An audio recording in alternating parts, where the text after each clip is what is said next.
everybody, Kelly here, and today this video is my 100th video. Yay me! As of right now, I have 24 subscribers and I love each and every one of you. So I kind of racked my brain trying to figure out what I should do for my 100th video.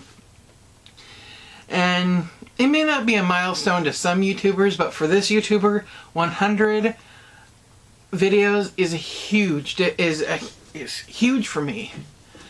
It means that I've put myself out there for the world to see 100 times.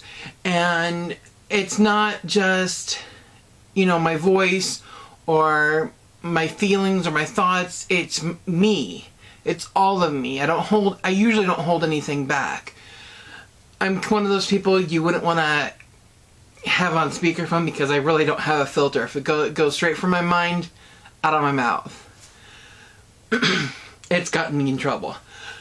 So I kind of racked my brain and I wanted to figure out what I wanted to do. So I figured that I would talk to you about my hypochondriasis. And if you don't know what that is, there are muscles right here in your stomach. That is true. There is two muscles on the side of your stomach called a hypochondriac. But a hypochondriac is somebody whose brain or mind, whatever you want to call it, makes them feel that they have sicknesses and illnesses that they don't have. I have believed that I've had lung cancer, multiple sclerosis. I believe that I've had at least, I'm going to go out there and settle in, maybe 10 heart attacks. I believe that I've had strokes. I believe that I've had many types of cancers, from skin cancer all the way up to lung cancer. So, and the worst part about this is that it's not something I can be like, oh, I'm just being stupid. Because to me, I'm not. To me, this is some serious shit. I am going to die in 2 years if I have lung cancer, less. You know, some people only get 9 months. You know, it's just, so in my brain, it's serious. So what happens is that my hypochondriasis feeds my anxiety, which feeds my hypochondriasis, and it's just a huge circle. And when I first was diagnosed with hypochondriasis, I was like, it's stupid. I know that I don't have lung cancer. I've had 7 x-rays to prove that I don't have lung cancer. You know, medical science says I don't have it, but my brain says you have it and you're going to die in 9 months. So I don't know how to get past it, and therapy can only help so much. The rest of it I have to do. Now, have I always had hypochondriasis? No. I did not grow up with hypochondriasis. I grew up maybe with a little depression and definitely an eating disorder and a lot of anxiety. When my hypochondriasis hit, I was about 30 years old. Between 30 to 31, I was a full-time student in college. I was going back to school because I wanted to become a psychologist. And I was going to get all my transfer credits, transfer to either OSU or PSU, and then get my degree from there.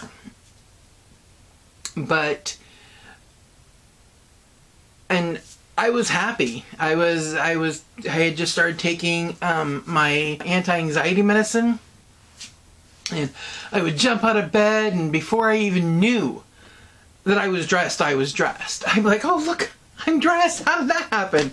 I was so happy, and I was so happy I annoyed my boyfriend.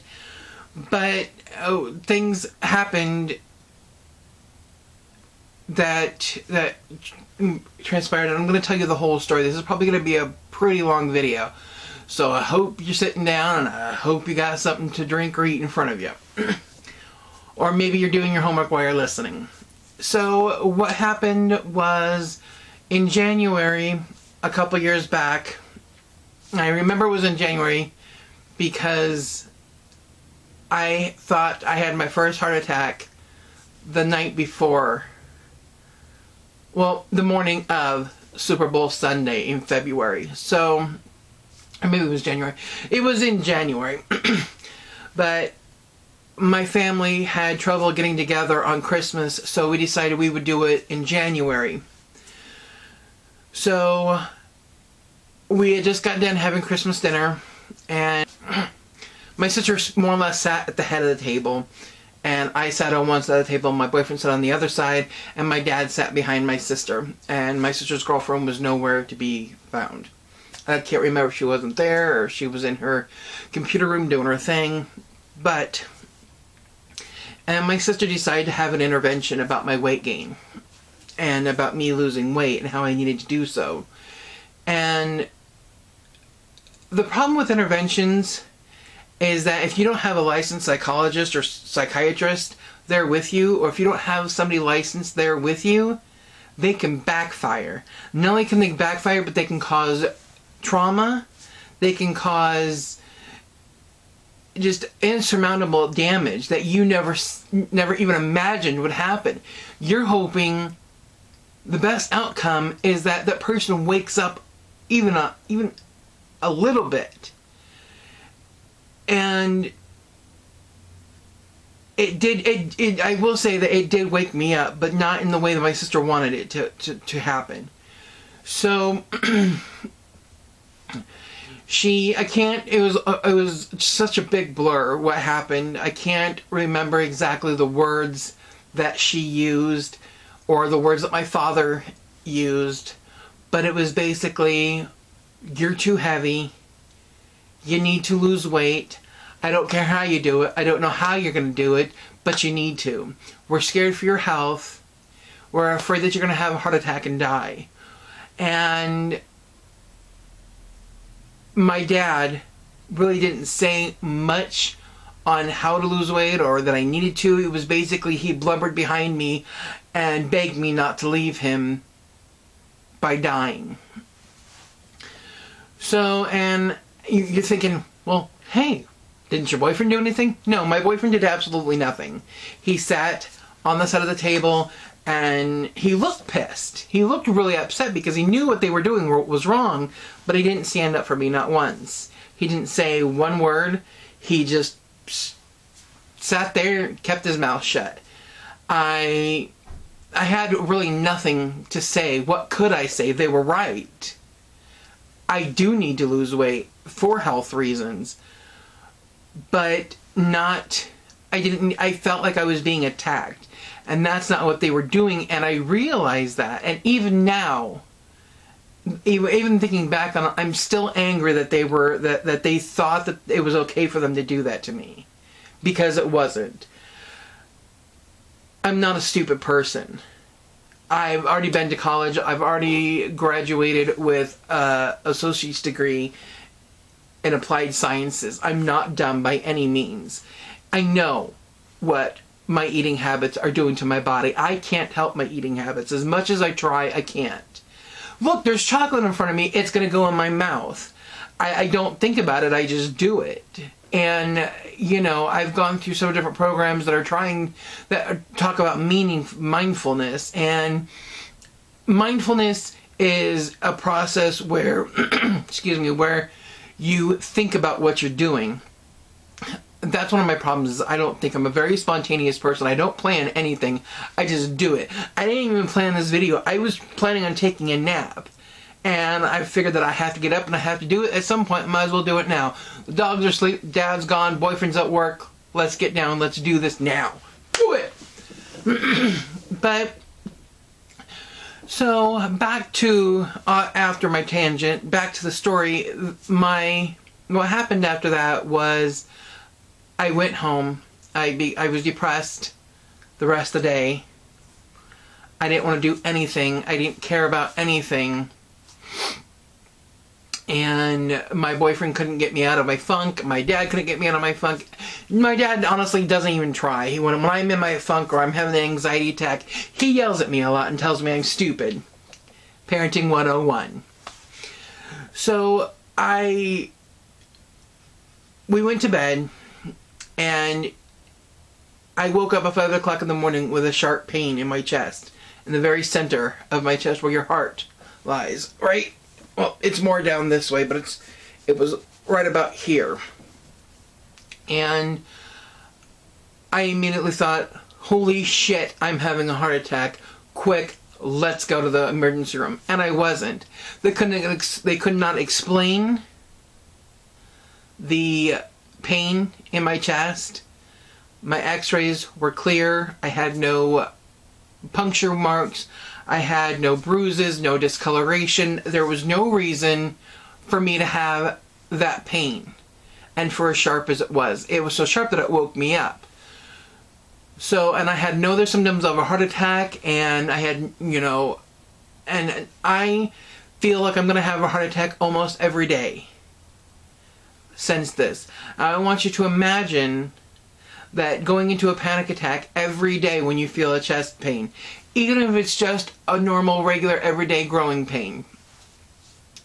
Anytime I sweat more than I think I should, anytime that I become a little bit queasy or nauseous, anytime that my left arm or shoulder hurts, anytime that something happens that I feel is abnormal, my first gut instinct is I'm having a heart attack. I have to go to the emergency room. Now, I haven't been to the emergency room. I went I think it was 3 days ago now.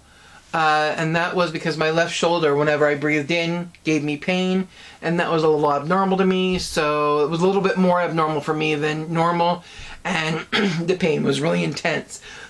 No, I did not think I was having a heart attack, because that's not a normal heart attack symptom. But I did think that there was something abnormal going on. There wasn't. There was no... Chest x-ray was fine. Shoulder x-ray was fine. I have no idea. It lasted for about 3-4 days and is gone now. So I have no idea. So to continue the story, I know I keep going off on like little segues here, but it all comes back to the point is that after a burst of going to the hospital, I finally said enough is enough. I was being harangued by my family, by my father and by my sister and by my boyfriend, that I wasn't going to die. I had stopped almost eating to the point where I would eat once a day, and it was the smallest amount of food that I could possibly think of to live on. I lost an extreme amount of weight for me. And I did start exercising, and I was taking my dogs for a walk about 3 times a day. I don't know, it was about a mile. It was about a mile, altogether. The first walk was a mile, so I was walking about a mile, 3 miles a day. And that was great. I even started jogging a little bit in between, walks. And I rapidly started to lose weight. I lost almost 40 pounds, and it scared the crap out of me. And I thought I had lung cancer. So and I'm going to back it up here just a minute and say that that wasn't the only symptom I had was heart attack symptoms. It was, I started to have little pains all over my body. Little pains, my skin will just hurt for no reason, and it still does that. I never had that before this. So, I'm not going to keep going on about my illnesses and what goes on in my head or anything like that. I'm just going to say this. If you plan on giving somebody an intervention, don't. It's not your damn job. They may be on drugs, and they may be hooked on sniffing hookers' underwear, but it is not for you to decide if they need to quit or not. It is their job, not yours. And no amount of telling them that you're there for them means crap. You're not actually there. Do you see my sis over here taking me for walks and helping me out? No, you don't. Do you see my boyfriend doing anything besides looking at me in disgust and telling me that I need to do something with my life? Yeah, that's what he does. Nice boyfriending, by the way. My father doesn't even give a crap. He's like, oh, honey, you need to lose weight. Here, have a cherry Coke. Suck it in your face. Those people that that say, oh, I'm here for you, are liars. They are not there for you. They have no way to help you. Unless they're going to give you loads amount of cash, they're not there for you. Don't ever believe someone when they say that they're there for you, because they're not. Unless you're paying them with either cash, grass, or ass. That's the only way. And I know that that's really jaded sounding, and I'm sounding pissed off, and it's because I am. Because my sister says, oh, Kelly, I'm there for you, but she's not. She is not here with me, helping me. She can't be. She has her own life.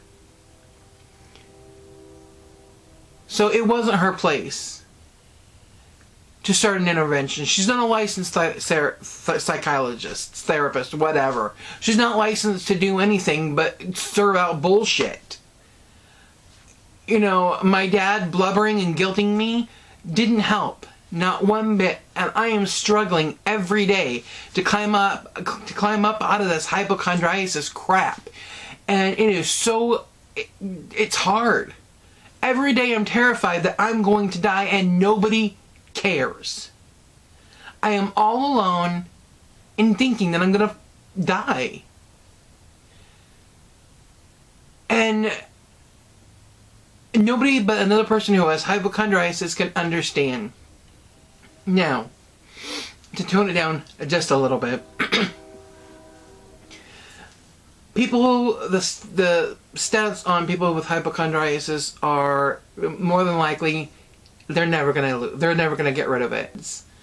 There's ways to lessen it, controlling your anxiety and your emotions and your response to certain symptoms. There are groups that you can go to, there are message boards that you can get onto, and there's people who do know what it's like. If you have hypochondriasis, I understand. I know what you're going through. You are not stupid, and I know exactly what it feels like. I feel like I'm on an ocean. I'm in the ocean on a little bitty island, and I see the life that I used to have, and it's way, way behind me. It's off in the distance, pinpoint. I can barely see it, but it's still there. I'm still that person. I just have all this crap in between me, in between my old life and me, that I'm trying to get back to. And unfortunately, I'll never, ever, ever get back to it. But I can come damn close. I don't go to the emergency room just because I'm a little sweaty or my heart's fluttering in my chest a little bit. I don't do that anymore. I learned the symptoms of a heart attack. Don't go on WebMD. That's a horrible place to go. When I was looking at why my shoulder hurt, it told me I had a dislocated shoulder. Weird. Well, good job, WebMD. But I think that a lot of the problems that I have with my body now are literally just stress-related issues. My boyfriend's like, oh, Kelly, what do you have to be stressed about? Because I think I'm dying every day, you jackass. I'm terrified every day, jerk off. So this video is getting pretty dang long. Thanks for being here, and if you don't watch it all the way through, that's fine. If you do, though, leave the hashtag down below, hashtag Hypochondriacs, unite! If there are any other videos about this kind of thing that you want to see, let me know in the comments down below. I'm more than happy to talk about my depression, my anxiety, my dogs, my cats. Let's get me to 25 subscribers and subscribe, become a member of my wonderful family, because I love you. And I wish I could give you all very personal hugs. So a little recap on what I said. The main thing that I said is that if you're going to stage an intervention, don't. And if you have hypochondriasis, I understand what you're going through. That being said, bye guys. I love you so much. And subscribe. It's free. Like. It's also free and sends me free, warm, fuzzy feelings. And you might get some yourself. And, oh, as always, be yourself and stay beautiful. Don't forget to share this video so other people who need to get this message can get it. Bye guys.